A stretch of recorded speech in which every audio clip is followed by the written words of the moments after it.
¿Sabías que la República de Cuba participó de forma activa en la Segunda Guerra Mundial y que técnicamente visto aún nos encontramos en forma legal en guerra con dos países europeos? Y ahora te cuento la historia. La Segunda Guerra Mundial sucede desde el año 1939 hasta el año 1945.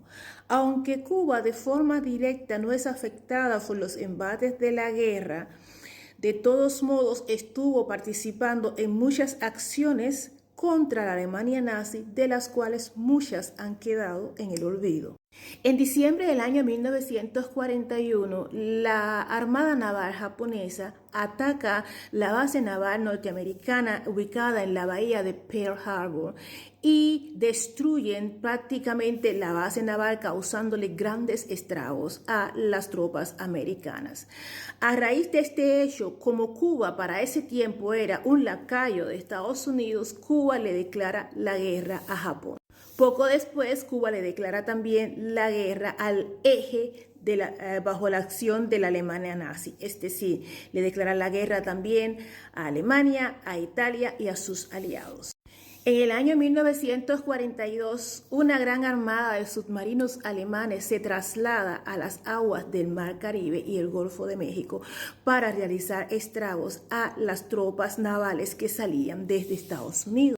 En este momento, Cuba, por su posición geográfica, se convierte en un eje de acción primordial para los norteamericanos.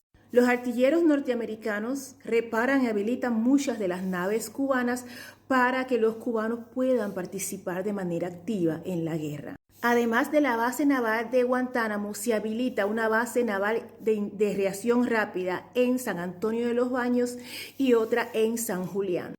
Para comprender la magnitud de los estragos que los alemanes le estaban haciendo a las tropas navales americanas, tenemos, por ejemplo, este dato. Solamente en el Mar Caribe y solamente en el corto periodo de 8 meses, los alemanes hundieron 263 barcos norteamericanos. El submarino activo U-176 de las tropas alemanas fue el que más daño le causó a las tropas americanas y era el más temido. Solamente este submarino en un corto periodo de tiempo de un mes hundió 11 buques americanos. Pero el 15 de mayo de 1943 los cubanos paran el terror del U-170. Ese día una cuadrilla de barcos cubanos se encontraba en su labor de caza submarino, iban escoltando un convoy de azúcar cuando escuchan de que hay una pequeña flotilla alemana cerca de la costa de Matanza. Los cubanos deciden abandonar la custodia del convoy de azúcar y se van en su función de caza submarinos hacia la costa matancera. Atacan al submarino y lo destruyen. Poco después se enteran de que el barco que ellos habían destrozado era el famoso, temido y terrorífico submarino U-170. O sea, ellos liberaron la costa del Caribe del arma más fuerte que tenía en esos momentos Alemania, y lo cual los americanos no habían logrado hacer. Esta cuadrilla fue comandada por el alférez de fragata Mario Rodríguez Delgado. También tenemos una coincidencia muy curiosa que no quisiera dejar sin nombrar. Durante esta acción también se destacó Norberto Collado como timonel, que posteriormente sería la misma persona que fuese timonel del yate Granma. Aunque Cuba como nación no participó directamente en acciones de guerra en el territorio europeo, sí tenemos héroes cubanos que hicieron grandes hazañas durante la contienda. Por ejemplo, tenemos al cubano Miguel Enciso Segle. Se convirtió en piloto de la Fuerza Aérea canadiense y bombardeó muchos lugares estratégicos dentro de las ciudades alemanas y en el Báltico.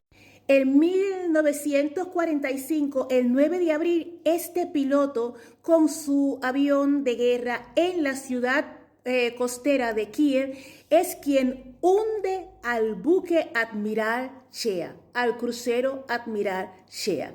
Esto lo hizo un piloto cubano, fue quien bombardeó y hundió ese buque.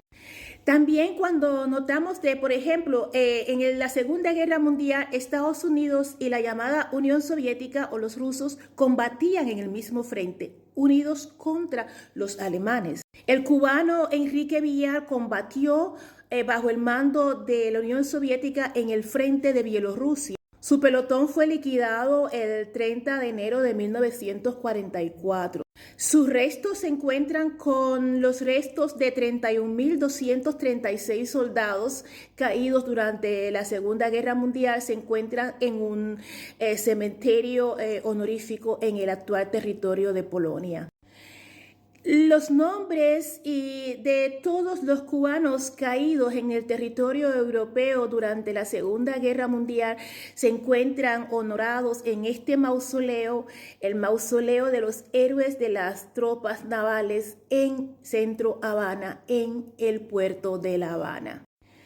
El día de mayo, el 9 de mayo, que es el llamado Día de la Victoria, siempre se le rinde homenaje a nuestros héroes de la Segunda Guerra Mundial y a nuestros héroes de las tropas navales.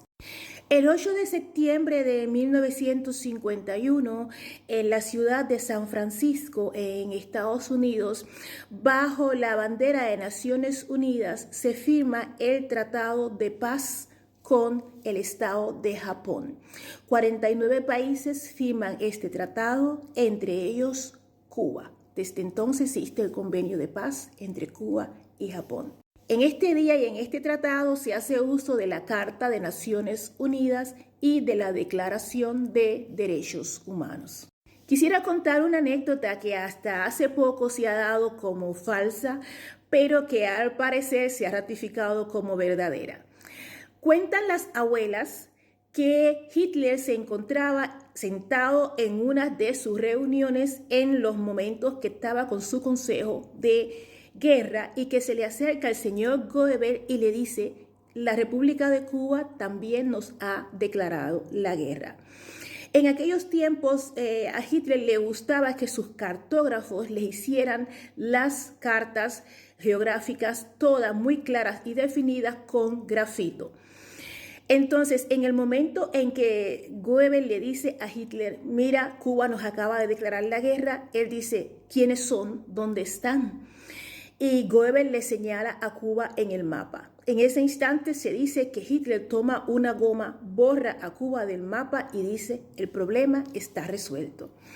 Hasta el día de hoy muchas personas dicen que es sencillamente una broma o que ha sido sencillamente una anécdota que ha sido inventada por la parte cubana o por algunas personas alemanas. Pero en el mayor museo que existe sobre la historia del Dritte Reich, el Führer, Hitler, los nazis, la SS, etcétera, la Gestapo, etcétera, en Langwasser, en la ciudad de Nürnberg, donde mismo después se les hizo el proceso a los nazis principales por los crímenes de la guerra, se encuentra un museo histórico donde se encuentran muchísimas pertenencias del Führer. Una de ellas son los diferentes mapas de guerra. El quinto mapa, que está hecho exactamente 2 días después de la declaración de la guerra de Cuba, en ese mapa hecho en grafito, la isla de Cuba en el Caribe no existe, fue borrada. Cuando vayas a La Habana, llégate al muelle de La Habana y visita el mausoleo de honor a los héroes de la Marina Naval, para que jamás y nunca queden en el olvido.